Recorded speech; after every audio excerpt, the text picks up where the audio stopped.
The last part of this chapter is to take a minute and look at graphing and algebraically solving for the inverse of a function.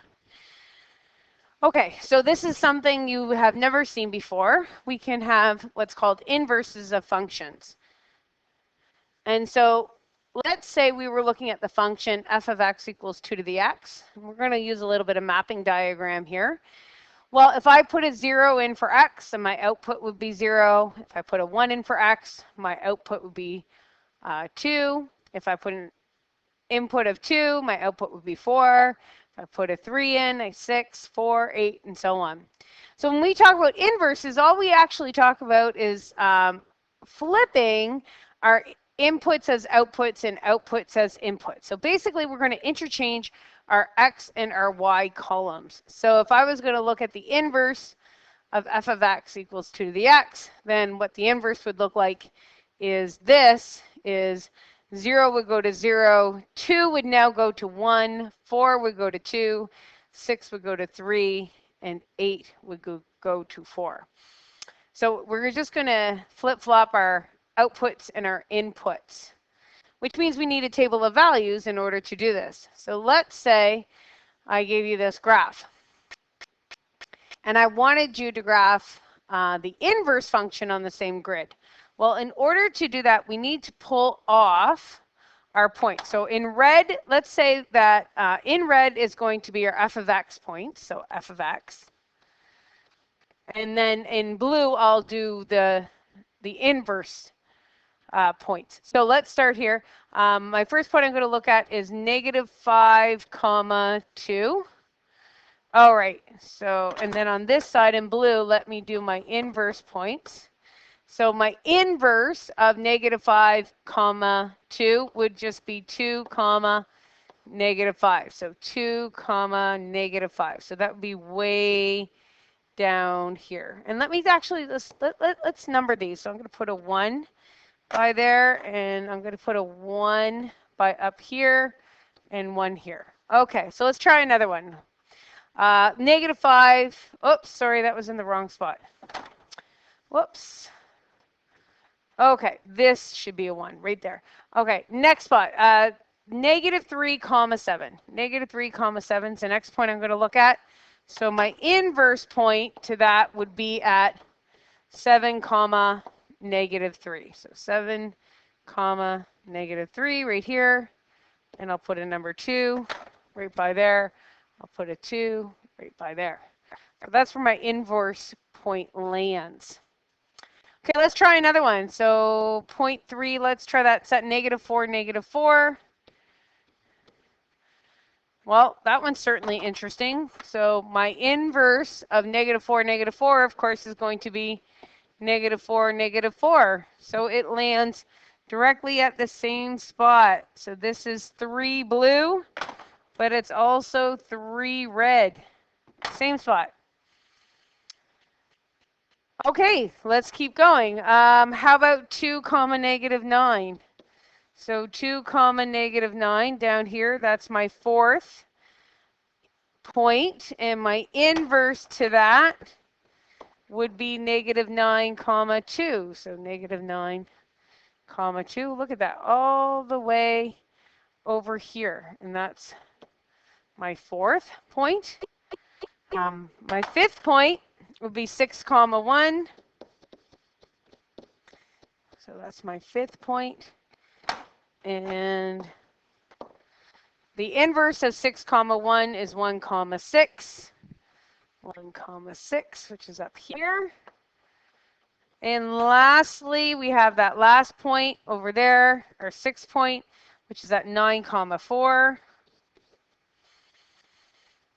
So that's my 6th point. So my inverse to that would be at 4, 9. 4, 9 is up here.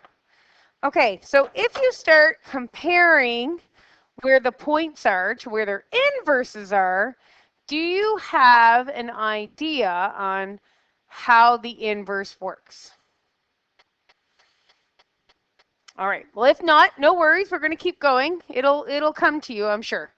So what if I asked you to graph the function f of x equals x squared and its inverse on the same grid. So let's start with f of x equals x squared. So I'm going to use a table of values, and I know that this is my base graph, y equals x squared. So my inverse of this would then be 4 and negative 2, 1 and negative 1, 0, 0, 1, 1, and then 4, 2. Well, looks very strange, but let's graph these both on the same grid. So let's start with our regular quadratic function. So negative 2 and 4, and negative 1 and 1, and 0, 0, and 1 and 1, and 2 and 4. So we have this lovely parabola that looks like this. And then if I go 4 and negative 2, and 1 and negative 1, and 0, 0, and 1, 1, and 4 and 2, I actually get this. Isn't that very interesting? So that blue is the inverse of the green. So what do you notice about the blue graph compared to the green graph, or the green graph compared to the blue graph? So it's kind of the same, right? It's still a parabola, but it's been like tipped over onto its side. All right, well, maybe you're still thinking about it. I'm still not going to tell you. We're still going to keep going with this. I will tell you in a moment, though, but hopefully you've got it kind of figured out yet as to what the inverse is. Okay, so let's do the square root graph. So I'm going to do the square root graph. Let's say over here, my base graph, 0, 1, 4, 9, and 16, which is 0, 1, 2, 3, and 4. Let me put that on my grid. So 0, 1, 4, and 2, and 9 and 3, and so on. Okay, so it looks like this. So there's my base graph. So my inverse table of values would be 0, 0, 1, 1, but then it would go 4, 2, 4, 2, then 4, 3, then 9, 4, then 16. Okay, so let's plot these points. So 0, 0, 1, 1, 2, 4, 3, and 9. And we get this. Okay, so let's compare these two. So what are you noticing? And have you noticed anything yet? The blue compared to the green compared to the blue. Well, what you should see is it's actually a reflection.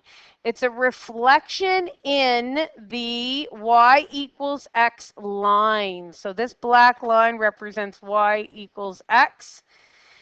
And what we have then is when we talk about inverse, it's the y equals x line. So an inverse function is a function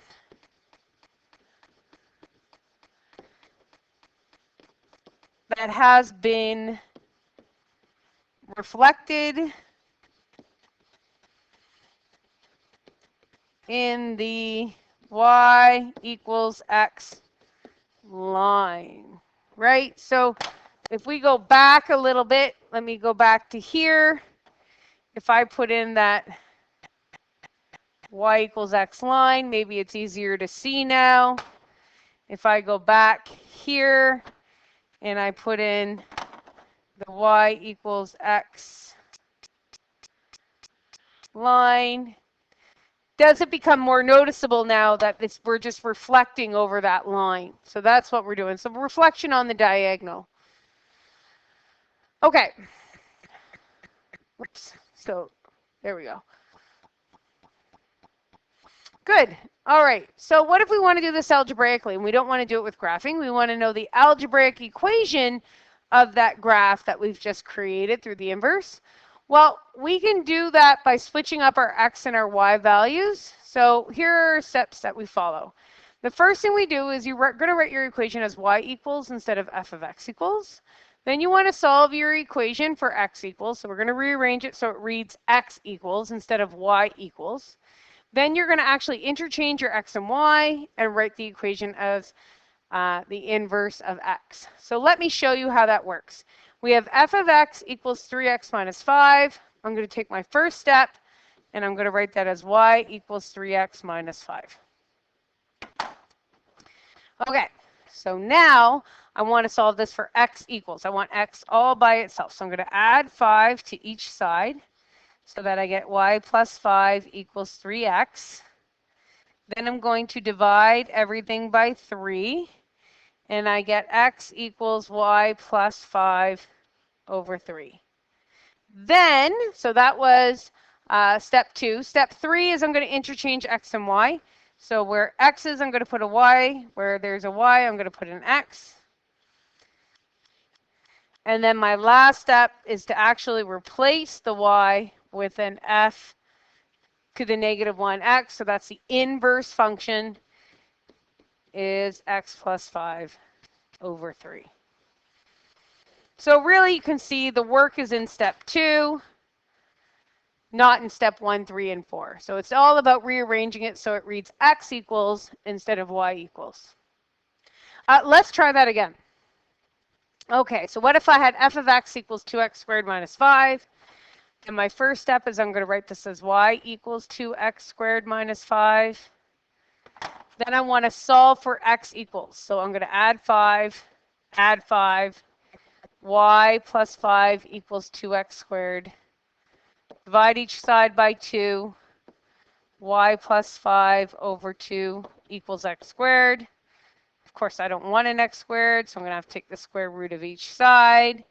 And when I take the square root, it's always a plus or minus. So please remember that. It's always plus or minus. Square root y plus 5 over 2 equals x. And then I'm going to interchange my x and y's. So I'm going to write this as y equals plus minus the square root of x plus 5 over 2. So f prime, that's what we call it, f prime of x is equal to plus minus x plus 5 over 2. Awesome. So just remember when you're taking square roots, we can have a positive or a negative when we take the square root. So it's important to show that by that plus minus. Let's try one more, and then we'll be done